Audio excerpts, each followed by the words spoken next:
大家好，欢迎回到猪猪健康生活节目，我是 Julie， 我是美国认证营养教练 Certified Nutrition Coach。那今天呢，我宣布一下，从今天开始呢，连续7天呢，我将和大家一起呢，通过视频，还有通过微信群呢，为大家呢练习一件东西，也就是多吃益生菌丰富的食品和帮助我们益生菌在体内滋生的益生元丰富的食品。那么我会呢这几天呢给大家讲解一些有关益生菌的小知识，帮助大家更加了解，甚至更加关注我们的肠道菌群。因为你知道吗？如果我们的肠道菌群健康，我们就健康；如果我们的肠道菌群不健康，我们就不健康。你知道为什么吗？因为其实我们人类和我们身边的菌群，就是各种真菌或者是细菌或者甚至病毒，在某种意义上是共存的。我们要共同生存。其实我们人类呢，虽然看上去个子大，我们体内的益生菌都是看不见的，但他们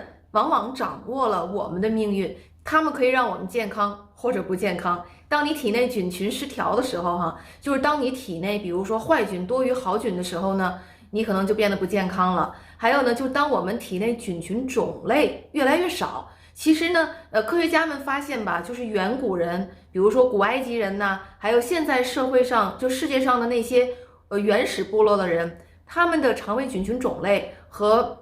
数量啊，远远超过于我们这些生活在城市里的人。由于现代化的生活方式啊，包括我们变得越来越干净啊，或者说我们生活环境和吃的东西和水里和空气里头菌群的变化，让我们其实变得体内的菌群越来越少了。这也是他们科学家在研究啊，甚至怀疑，就说这就是为什么我们人类有了所谓的现代的慢性病。那么到底有多少数量的这种微生物和我们人体共存呢？微生物的数量不是以100啊、1000来计算的，而是万亿来计算的，所以种类非常非常多。可是它们都很小，比如说我吧，我体内的这个所有的这些益生菌或者说真菌，整个的数量可能也就5磅重量。可是它呢，却是我们人体70%的免疫力，而且它跟我们健康各个方面的健康都有关系。它存在于我们的人体的各个部位，比如说我们的皮肤上啊，我们的牙里头啊，但是大部分呢，其实生活在我们肠道里头，也就是说，我们管它叫肠胃菌群。而肠胃菌群的大部分生活在大肠里头，而且这些肠胃菌群真的是主宰了我们的代谢，而且我们每一个人体内的肠胃菌群都不一样。你和我的就非常不一样。我们刚出生时候，我们体内的肠胃菌群呢，是从我们的母亲身上继承的。可是如果你是剖腹产，你就没有继承。那其次呢，我们长大的环境、生活的这个土壤啊、空气啊，我们接触的这个周边的环境，还有就是我们吃的食品、我们的生活方式等等，都可以改变我们肠胃菌群的种类啊、数量啊，好和坏。那也就是说，我们在人的一生中，我们的肠胃菌群是随时都在变化的。这也就为什么呢？很多公司现在做这种个性化的这种肠胃菌群检查，因为每一个人都不一样，真的很难。如果说不检测的话，真的不知道你肠胃里到底是什么菌群，有多少菌群，它们到底是好还是坏。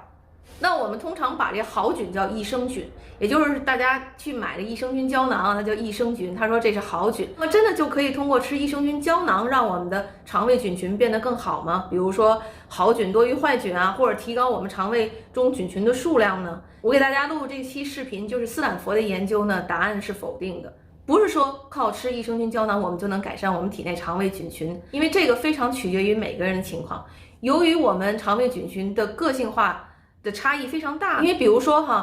我和你吃同样的东西，同样的食谱，我可能会长胖，你可能会减肥。那我和你吃同样的东西呢，我可能会血糖升高，你可能就不会血糖升高。所以我们人体这个肠胃菌群个性差异非常的大。那么我希望朋友们呢，在今后的1周里跟我一起呢，首先我们来吃益生菌丰富的食品。我给大家录了这一集视频啊，大家可以看哪一些益生菌丰富的食品我们可以吃。在这1周里头呢，我给大家看这个截图，我给大家列出来了所有大家可以吃的益生菌丰富的食品。我鼓励大家每天吃2到3份，一份呢就是一个拳头这么大，比如说1份酸奶，比如说1份这个韩国泡菜。同时我给大家也列了一个叫 B 组的食品，大家看这个截图，屏幕上这些食品大家都可以吃，它们都是益生元丰富的食品。在这一周里呢，我鼓励大家呢多吃 A 组的食品和 B 组的食品。大家可以把这2个图呢截图下来保存，可以呢每天呢在我们每天的视频底下打卡，你都吃了什么食品。那么明天呢，我会给大家讲解益生菌和益生元的区别。